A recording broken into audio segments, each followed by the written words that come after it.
Studio 3 Angkasa Puri. Insiden berkenaan telah menjejaskan 5 mangsa dengan salah seorang daripada mereka meninggal dunia.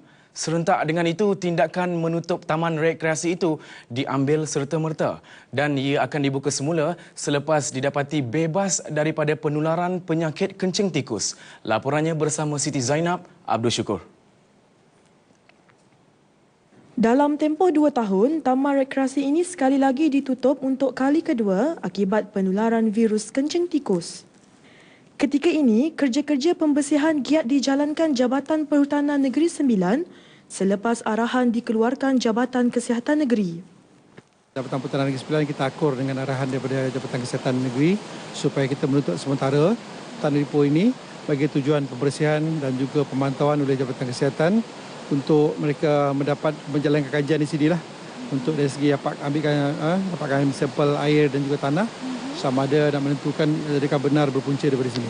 So di samping itu kita pun Jabatan Perhutanan pun kita ambil tindakan pembersihan secara intensif lah, secara yang lebih kerap lagi. Sebagai contoh sekarang ni saya punya staf sedang membersihkan kolam yang merupakan tarikan utama pengunjung di sini. Malah, komitmen turut dinyatakan untuk memastikan kawasan hutan Lipur ini diselenggara dengan baik serta kutipan sampah dilakukan kontraktor yang dilantik Majlis Daerah Jelebu di bawah program integrasi tadbir urus hutan Lipur Negeri Sembilan. Serentak dengan itu juga, penolong pegawai hutan daerah Jelebu Kamarul Zaini Abdul Manap menjelaskan operasi pembersihan dilaksanakan 2 kali seminggu iaitu pada Selasa dan Jumaat. Kita cuci kita tak takugai dalam masa 3 minggu lah.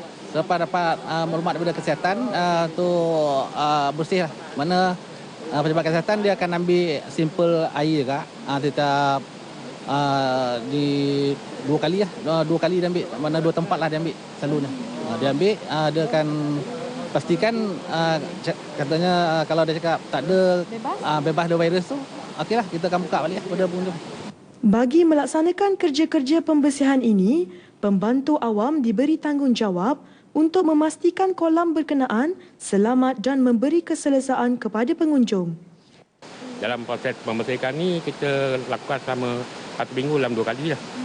Itu yang kita buat halu kerap untuk membersihkan air demi keselamatan pengunjung lah kan. Kadang-kadang kita sama ada benda-benda yang asing dalam ni, kaca ke apa kan, kita jumpa kita buang lah.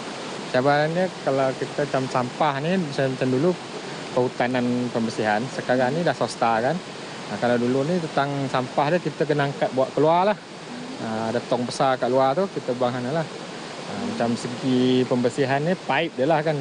Pipe air ni kita kena tarik naik atas ni untuk bagi pressure air yang kuat lah untuk tembak pasir dalam kolam ni. Sehubungan dengan itu, aspek kebersihan akan terus dititik beratkan untuk mengelakkan penyakit kencing tikus itu berulang kembali. Tidak mengambil berat mengenai aspek kebersihan antara faktor pengulangan penyakit di kawasan serupa. Senario itu membuatkan Menteri Besar Datuk Seri Mohamad Hassan menyuarakan kekesalan. Sebelum ini, teguran juga pernah dibuat namun masih dipandang ringan pengunjung sehingga mengakibatkan virus berkenaan kembali menular.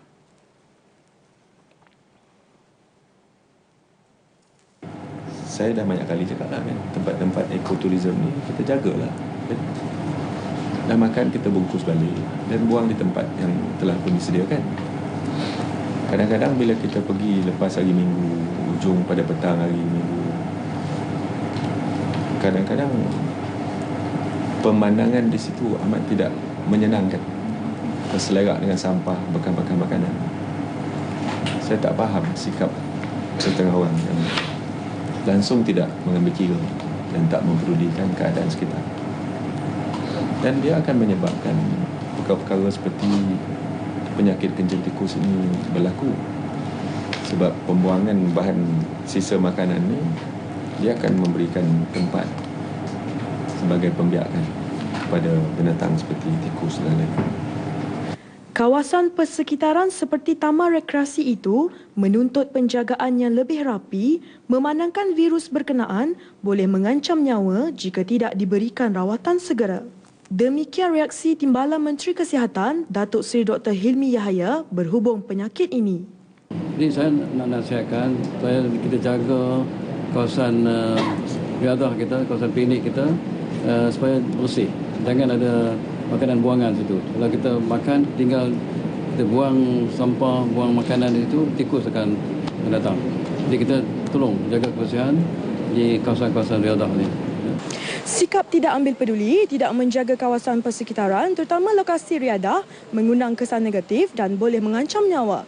Tahukah anda golongan penggemar aktiviti sukan air atau rekreasi mempunyai risiko tinggi dijangkiti virus leptospirosis. Sehubungan itu, masyarakat disaran agar mematuhi arahan yang ditetapkan oleh pihak berkuasa semasa melakukan aktiviti riadah.